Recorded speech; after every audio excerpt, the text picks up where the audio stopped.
¿Cómo están, chicos? Buenos días, Laura, Damaris, Emily, Fabián. ¿Qué tal? ¿Cómo están, chicos? Logran escucharme, ¿no?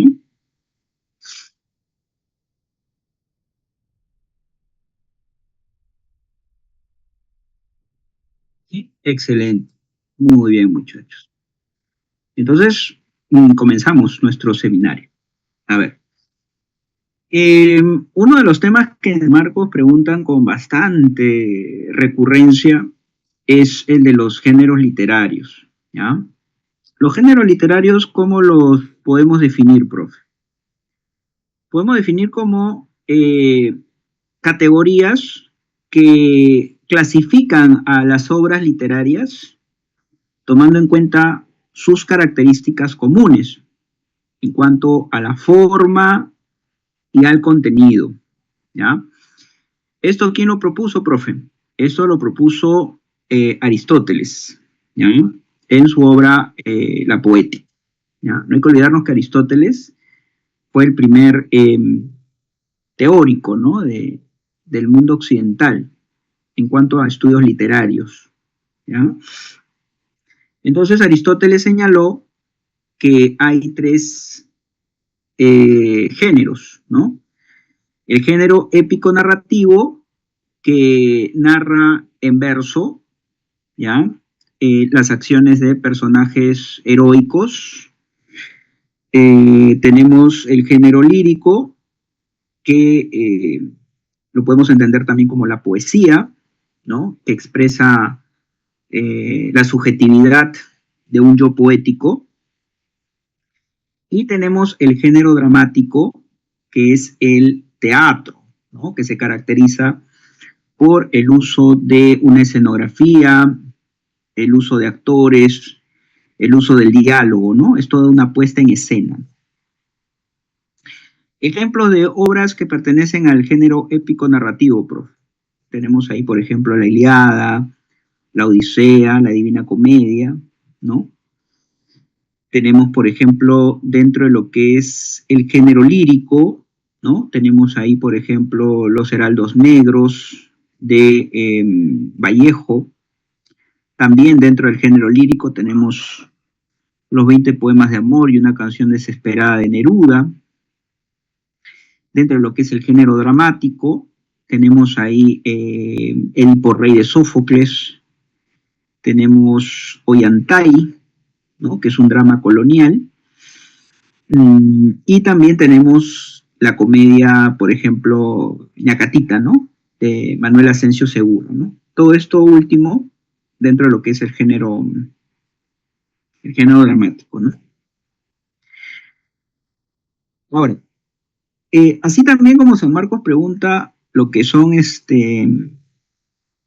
géneros literarios, también algo que San Marcos pregunta bastante son las figuras literarias. ¿Qué son las figuras literarias, profe? Figuras literarias son recursos retóricos, ¿ya? Buscan embellecer la expresión, buscan resaltar la expresión, ¿no? Obviamente lo encontramos en el lenguaje literario, ¿no? En las novelas, en la poesía, en el teatro, ¿no? Pero a veces también, sin querer queriendo, ¿no? También a veces usamos figuras literarias, incluso a veces en el habla cotidiana, ¿no? Cuando conversamos, a veces usamos metáforas, usamos símiles, ¿no? Usamos el hipérbaton, ¿no? Entonces, es algo que no es exclusivo solo de la literatura, ¿ya? Y es algo que hay que tenerlo presente, ¿ya? Ahora bien, por acá les quiero presentar algunas de las figuras que son, digamos, las más caseritas, ¿no? Pregunta de examen de admisión. Por ejemplo, tenemos ahí la hipérbole, que es una figura que usa la exageración, ¿no? Por ejemplo, ahí hay unos versos de Vallejo, dice: tanto dolor que se agrupa en mi costado, que por doler me duele hasta el aliento, dice, ¿no? Me duele hasta el aliento, es una exageración, ¿no? Tenemos luego la metáfora, que es una figura de comparación pero es una comparación implícita, ¿no? Es un poquito complicado identificar metáforas, ¿no? Eh, por ejemplo, un rasgo textual que a veces usan las metáforas es, por ejemplo, la presencia del verbo ser, del verbo copulativo ser, ¿no? Por ejemplo, dicen, ¿no? La tierra es un dado, ¿no? Entonces, ahí un rasgo textual que nos ayuda a identificar la metáfora es el verbo ser. La tierra es un dado, ¿no? Y se está comparando, ¿no? También la metáfora es una figura que usa la sustitución al momento de comparar. Por ejemplo, en esos versos de Melgar que dice, no pienses que haya entrado aquí otro pajarillo, no palomita mía, nadie toca este sitio, ¿no? Entonces, por ejemplo, palomita aquí está reemplazando a la amada, a la chica, ¿no? A la cual yo me estoy dirigiendo, ¿no? O el yo poético se está dirigiendo, ¿no? El pajarillo, ¿quién sería, profe? Otra posible chica, ¿no? Otro posible amor, ¿no? Entonces, lo que está diciendo ahí el yo poético en esos versos es que yo solamente te estoy siendo fiel a ti nada más, ¿no? Tú eres la única, ¿correcto? Luego tenemos por aquí esta, esta otra figura que también es la comparación, que es el símil, ¿no? Pero cuando compara el símil, utiliza ciertas palabras, ¿no? ¿Como cuáles, profe? Por ejemplo, el cómo, el parece, ¿no? Por ejemplo, en este fragmentito que hay de la Ilíada, donde dice, Menelao ve a París y se alegra como un león hambriento, dice, ¿no? O sea, lo compara a Menelao con una bestia, ¿no? Una bestia felina, salvaje, ¿no? Como un león, dice, ¿no? Pero no solamente un león, sino que el león está hambriento, dice. Imagínate. El león, ya de por sí un león es un animal peligroso, pero imagínate un león hambriento, ¿no? Ah, entonces ahí se está comparando estos dos elementos, ¿no? Así es. Entonces, también tenemos otras figuras para mencionar, ¿no? Tenemos la anáfora, que es una figura que repite palabras al inicio de un verso. Tenemos el hipérbaton, que es una figura que altera el orden oracional, ¿no? Tenemos el epíteto, que es un adjetivo, señala la cualidad de un elemento o la característica de un personaje, ¿no? Entonces, ahí tenemos alguna de estas figuras, ¿no? Eso, a veces el postulante a San Marcos en literatura como que se enfoca un poquito más en las obras literarias, y a veces deja de lado la parte teórica, ¿no? Lo que es figuras y lo que son los géneros. Así que yo de verdad que sí les recomiendo que tengan en cuenta estos temas, ¿ya? Porque sí son recurrentes, ¿ya? Lo otro, chicos, tiene que ver ya con la parte de las obras, ¿no? Que abarca gran parte del curso, ¿no? Gran parte del curso, ¿no? De literatura. Entonces, acá un tema es el clasicismo griego. El clasicismo griego está dividido por etapas, y está la etapa que le llaman jónica o arcaica, ¿no? Ahí tenemos a Homero, representante de la épica heroica, y sus dos grandes epopeyas, ¿no? Que sería la Ilíada y la Odisea. ¿Qué podemos decir de la Ilíada, profe? A ver, veamos por acá. Bueno, esta obra pertenece al género épico, es una epopeya heroica, está dividida en 24 cantos, y el contexto es durante la guerra contra Troya. O sea,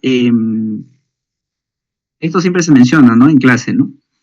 La Ilíada no es que nos cuenta toda la guerra de Troya, que la guerra de Troya duró 10 años, sino que la Ilíada solamente nos cuenta los últimos 51 días para el término de la guerra. O sea, faltaba ya poquito, cerca de casi 2 meses, ¿no? Para que acabara la guerra.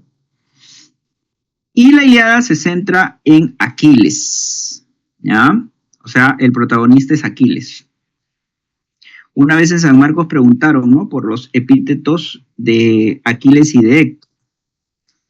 Los epítetos a veces aparecen como una palabra simple, ¿no?, como un adjetivo, pero a veces también el epíteto aparece como una frase, sobre todo cuando caracteriza a un personaje de una obra épica, ¿no? Entonces preguntaron hace algunos años, ¿no?, los epítetos de Aquiles y de Héctor. El de Aquiles, el de los pies ligeros, y el de Héctor, el de tremolante casco, ¿no?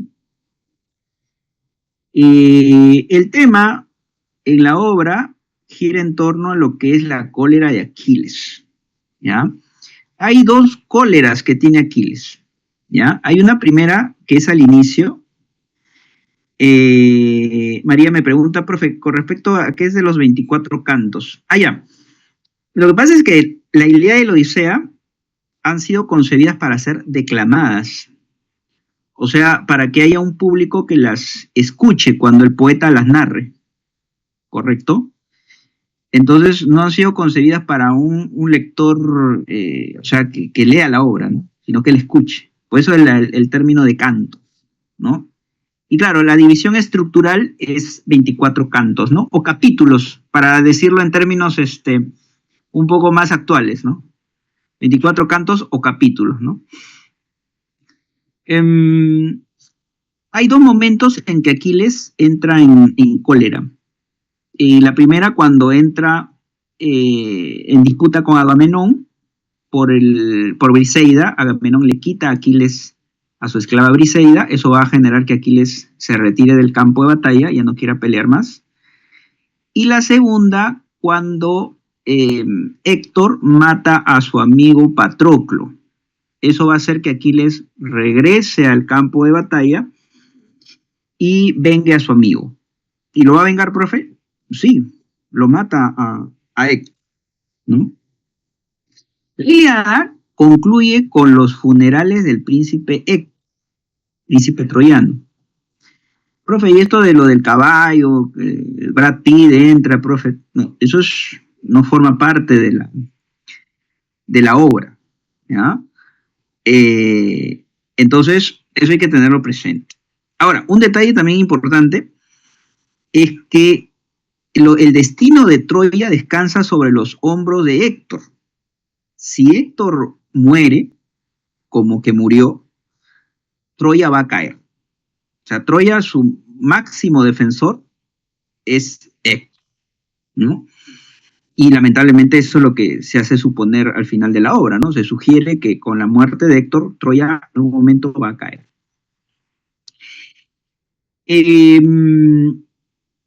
Algunos otros temas que podemos señalar en la Ilíada, por ejemplo, que la vida es una lucha constante, la amistad y la valentía, la venganza,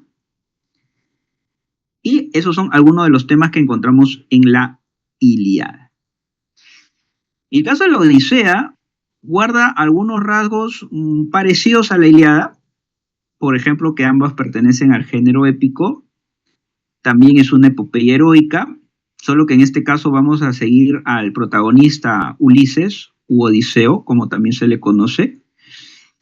Está dividida también en 24 cantos, y el contexto es después de la guerra de Troya, ¿no? O sea, luego de que Troya ha sido destruida, incendiada, saqueada por los griegos, regresan todos los guerreros griegos, ¿no?, a sus diferentes reinos, diferentes naciones, pero Ulises se demora en volver. Ulises es reino ¿de qué reino, profe? Él es rey de Ítaca, que es un reino griego. A Odiseo también se le conoce con ciertos epítetos, ¿no? El fecundo en ardides, o también lo llaman el astuto. Claro, así como Aquiles, por ejemplo, se caracterizaba pues por su, digamos, su valentía, su coraje, ¿no?, su furia, ¿no?, desmedida. A Odiseo más bien se le conoce por su ingenio, por su astucia. A él fue el que precisamente se le ocurrió la idea del caballo de madera con el cual se va a engañar a los troyanos. El caso de Odiseo es el fecundo en Ardides. Aquiles más bien es el de los pies ligeros, ¿no? Sí, estoy ahí haciendo un comentario a compañera Saori, ¿no? Que me estaba haciendo ahí la referencia. Sí, a Odiseo se le conoce como el fecundo en Ardides o el astuto también se le conoce, ¿no? Profe, ¿y el tema en la Odisea cuál sería? El tema tiene que ver con el retorno de Odiseo a Ítaca. Ahora, acá hay un detalle, mira, porque la guerra de Troya dura 10 años, ¿no? Y Odiseo, ¿cuánto se demora en volver a su casa? 10 años. O sea, Odiseo estuvo fuera de su patria 20 años, imagínate. Ahora, más o menos la distribución del tiempo es así. Cuando sale Odiseo con sus compañeros, con algunos itacenses, le pasan una serie de aventuras, ¿ya? Por ejemplo, ¿qué aventuras, profe? Por ejemplo, la aventura en el país de los lotófagos, la aventura de los cíclopes, ¿no? Cuando llega a la isla de Eea con la maga Circe, cuando desciende a los infiernos, cuando se enfrenta a las sirenas, cuando se enfrenta a estas criaturas Escila y Caribdis, ¿no? Cuando llega a la isla de las vacas sagradas de Zeus, ¿no? Entonces, ¿qué ocurre? En el desarrollo de la historia, lo que va a ir ocurriendo es que muchos de los hombres de Ulises se van a ir muriendo en las aventuras, pero él va a ser el único que quede con vida. Y en esas aventuras que te menciono, ahí pasa un periodo de unos 3 años, ¿ya? Luego, él llega solito a la isla de Ogygia, donde, sí, el único, y llega a la isla de Ogygia, donde está la ninfa Calipso, y la ninfa Calipso lo retiene por 7 años. Entonces, ahí se cumplen los 10 años. Profe, ¿y por qué lo retuvo la ninfa? Que estaba enamorada, pues. Entonces, la ninfa era una criatura, una deidad, en forma femenina, ¿no? De gran belleza. Se había enamorado de Ulises, lo tenía retenido. Y le prometió todo, le dijo, quédate conmigo, Ulises, yo te voy a dar todo, quédate conmigo. La inmortalidad te voy a hacer inmortal. Pero Ulises no, como todo hombre de familia, ¿no? Pensando, ¿no? Tengo que volver a mi casa, mi esposa me espera allá en Ítaca, mi esposa Penélope, mi hijo Telémaco, tengo que volver. Entonces, hay una pregunta un poco complicada que me hace Sebastián, me dice si Odiseo era fiel. Vamos a decir que él tuvo que hacer algunas cosas para poder volver a su hogar. Por ejemplo, hace un rato te mencionaba que él llega donde la maga Circe. Sí, tuvo intimidad con la maga Circe. Es muy probable que también en 7 años, aunque esto no se menciona en la obra, hoy al menos yo no lo recuerdo así de manera muy explícita, pero al parecer sí tuvo también cierta intimidad con la ninfa Calipso, ¿no? Entonces, sí, más bien, ya hablando de fidelidad, sí fue la esposa, ¿no? Penélope sí representa la fidelidad. No estamos hablando de Penélope, ¿no? Ella sí esperó pacientemente a que volviera Ulises en esos 20 años. Y eso es lo que toda mujer tiene que hacer siempre. Siempre tiene que esperar a su amado. Tiene que esperarlo. Así es. Muy bien. Entonces, ese es el detalle. Profe, entonces, ¿vuelve Ulises a Ítaca? Sí, sí vuelve. ¿Ya? Sí vuelve. Ahora, es un regreso un poco accidentado también porque hay una deidad que lo acosa a, a Ulises, ¿no? El dios Poseidón. Y esto tiene un porqué. Y eso tiene un porqué. Lo que pasa es que cuando Ulises llega a la isla de los Cíclopes, ¿Quién son los cíclopes, profe? Los cíclopes son criaturas de gran tamaño, con forma humana, pero tienen un solo ojito en la frente. Son un poco deformes los cíclopes. Entonces, ahí los cíclopes, el cíclope Polifemo, de manera específica, captura a Ulises y a un grupo de sus compañeros, no a todos, pero sí un grupito, que era un grupito, vamos a decirlo así, que era un grupo de avanzada, expedicionarios, estaban buscando comida. Entonces, el cíclope Polifemo los captura. Y Ulises ahí hace gala de su astucia, lo engaña al cíclope, ¿no? Le oculta su identidad, ¿no? Utiliza un pronombre. Esto ha sido pregunta de examen de admisión, ¿eh? Hace algunos años. Utiliza el pronombre nadie, precisamente. Correcto, así es, María. Entonces, le pregunta al cíclope, ¿no? ¿Cuál es tu nombre? Y dice, nadie, ¿no? Entonces, con esto es que logra ganarse su confianza, lo logra engañar al cíclope y lo logra enceguecer. Y luego cuando ya Ulises logra escapar, acá estoy siendo un poquito resumido porque obviamente hay mucho más ahí de información. Logra escapar, Ulises comete un acto de soberbia, vamos a decirlo así, ¿no? Dice, ya está salvo con sus hombres, ¿no?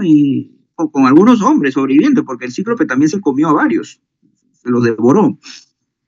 Y está en su barco, Ulises le grita, ¿no? Oye, para que veas quién es el que te ha quitado ese ojo, te ha dejado ciego, te voy a decir mi nombre, ¿no? Y le dice su nombre.